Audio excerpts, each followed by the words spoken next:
Well, now that we've got all of the corporate talk out of the way with Microsoft's price decrease, I think it is the perfect time to talk about the latest anime to hit Crunchyroll, and that is the Nyaight of the Living Cat. Now, this is something that I have really been looking forward to ever since checking out the trailer. Now, for those of you that are unaware, this is a zombie apocalypse with cats, and no, not humanoid cats, just regular house cats, because apparently there was a genetic experiment that condensed a whole bunch of different genomes and different species of cat into one, and essentially started the outbreak of literally transforming humans into cats via touch. Now, the one thing I love about this anime is they play it completely straight. The characters involved in this act as though it is still a crisis, but who would want to destroy or kill a cat? Especially if you are in a world where all of your social media is based on cats, all of your identity is based on cats, and essentially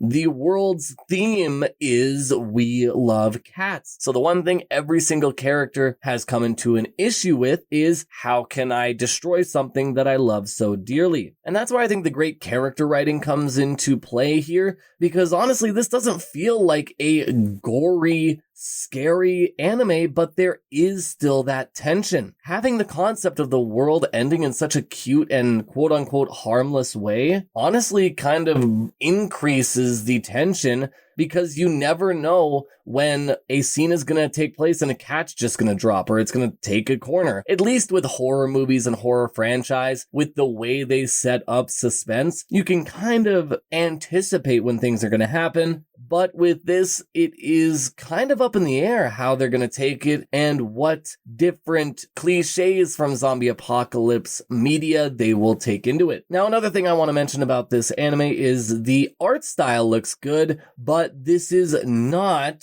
an episode of To Be Hero X. This is not Bleach 1,000 Year Blood War. This is a very low-cost anime, and you can feel that in kind of the animation quality, but just because the visuals don't look as stunning as, say, the later seasons of Demon Slayer or My Hero Academia, you can still get the same enjoyment out of this anime just by relating with the characters and honestly enjoying the wacky hijinks that they get into. But I will say one thing, there are so many cats. This is really cool because I feel like a lot of the times in old anime, they don't really showcase the fact that a simple house cat can have hundreds of variations in their genome. That is kind of a side point I wanted to make, but honestly, the reason why I make that point is the main character of this anime is the tropey amnesia-ridden hero, and the one thing he does know is he has an encyclopedic knowledge of not only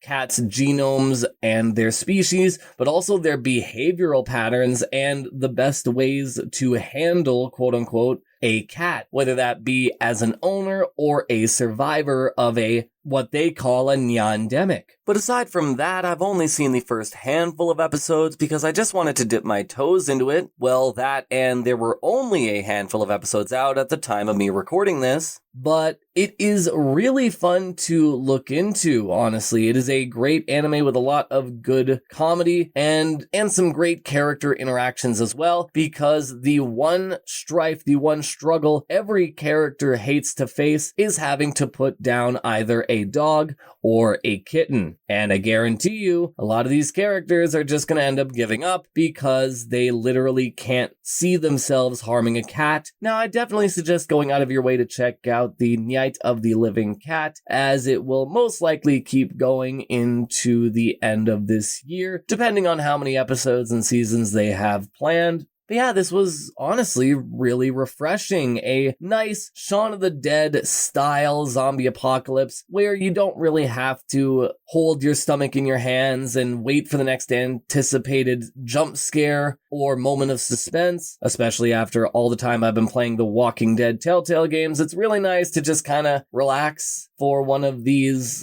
infestation stories. But yeah, definitely go check out the Nyaight of the Living Dead. But that's pretty much everything I have to discuss. So at this point, I think it's time for me to send it back to me and my friends to end this week's episode.